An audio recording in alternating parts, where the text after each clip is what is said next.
एक गांव में दो लोग रहते थे। एक पंडित जी थे और एक आदमी। एक पंडित जी के घर में गाय थी और एक पड़ोसी था उनके यहां भैंस थी 4। तो नारद जी को थोड़े से दूध की जरूरत पड़ी। तो नारद जी रामलाल के पास चली गए। रामलाल मतलब जिसके पास 4 भैंस थी। तो रामलाल के पास गए, ए रामलाल थोड़ा सा दूध दे दे। तो रामलाल ने निकाला डंडा और नारद जी के पीछे दौड़ा। बाबा आ गए दूध मांगने, चलो।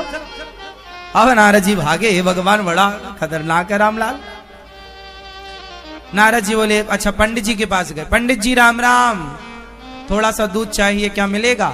हाँ हाँ महाराज आओ। नारद जी को बिठाया। उनकी गाय थी, थोड़ा सा दूध देती थी। तो पंडित जी ने गाय लगाई, जितना दूध निकला सब नारद जी को दिया। नारद जी बोले तुम बहुत अच्छे हो। अब नारद जी चले गए। 6 महीने बाद फिर नारद जी को दूध की जरूरत पड़ी। तो नारद जी फिर आए। तो नारद जी ने देखा कि रामलाल के घर में 10 भैंस हैं। पहले कितनी थी? 4 और अब कितनी है? 10। उसका कारोबार बढ़ गया। नारद जी को लगा अब रामलाल जरूर देगा। रामलाल थोड़ा दूध की जरूरत है, दोगे? रामलाल बोला तू वही बाबा है ना? आ गया, फिर लेके लाठी दौड़ा। नारद जी भागे, हे भगवान ये नहीं सुधरा, पंडित जी के घर तो मिल ही जाएगा। नारद जी पंडित जी के घर गए।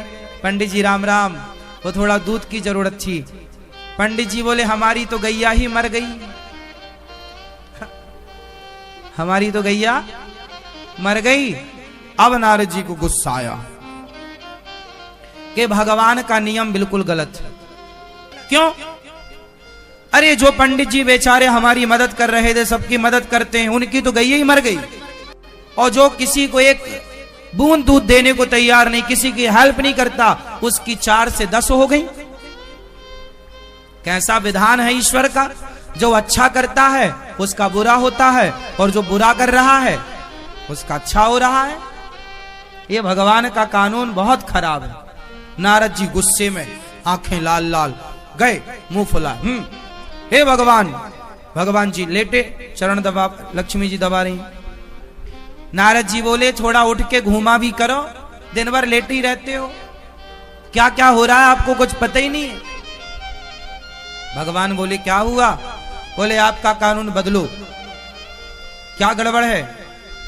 बोले वो पंडित जी उन्होंने मेरी मदद की, तो आपने उसकी एक गैया थी वो भी छीन ली, और वो भैंसासुर के पास 4 थी तो उसके पास 10 हो गई। जो बुरा कर रहा है उसको तो आप बढ़ा रहे हो, और जो अच्छा काम कर रहा है उसको आप और बिल्कुल लुटिया डुबा रहे हो उसकी। भगवान बोले नारद जी आप समझे नहीं, क्या है समझाओ। भगवान का विधान सही है कि गलत है? सही है। तो फिर उसकी भैंस तो बढ़ गई और उसकी गाय मर गई। कि ये जो पंडित जी हैं ना, ये दिन भर हमारा नाम जपते हैं, दिन भर हमें याद करते हैं, लेकिन इनकी जो गाय थी ना, अब ये अपनी गाय के लिए भी समय निकाला करते थे। तो हमारे भजन को छोड़कर फिर ये गैया चराने जाएं। शरीर इनका बुढ़ा, गैया भाग जाए तो बेचारे थक जाएं। तो मुझे बड़ी दया आई कि ये मेरा भगत है और गाय के चक्कर में परेशान होता है। तो मैंने इसकी गाय को अपने पास बुला लिया, क्योंकि ये मुझे याद करता था। तो मैंने अपनी भक्ति इसे और दे दी, क्योंकि ये मुझे चाहता था तो मैं भी इसे चाहता हूं। ये पैसा नहीं चाहता, इसलिए मैंने इसे पैसा नहीं दिया। पैसा पाएगा तो मुझे भूल जाएगा, इसलिए मैं अभी नहीं दे रहा हूं। सुदामा को भी शुरू में नहीं दिया, लेकिन जब बाद में दिया तो छप्पर फाड़ के दिया। और सुनो, ये जो तुम्हारा रामलाल था भैंस वाला, ये कभी मेरा ध्यान करता ही नहीं था, भगवान का भजन करता ही नहीं था, इसका पूरा ध्यान भैंसों में था। तो मैंने इसे और भैंसें दे दी कि भैंस में ही मन लगाए तो और लगा। तो जिसका ध्यान जहां लगेगा मैं उससे वो चीज देता हूं। तुम्हारा मन भगवान में लगेगा तो भगवान अपनी भक्ति दे देंगे, तुम्हारी भक्ति में जो बाधा है वो बाधा भी दूर कर देंगे।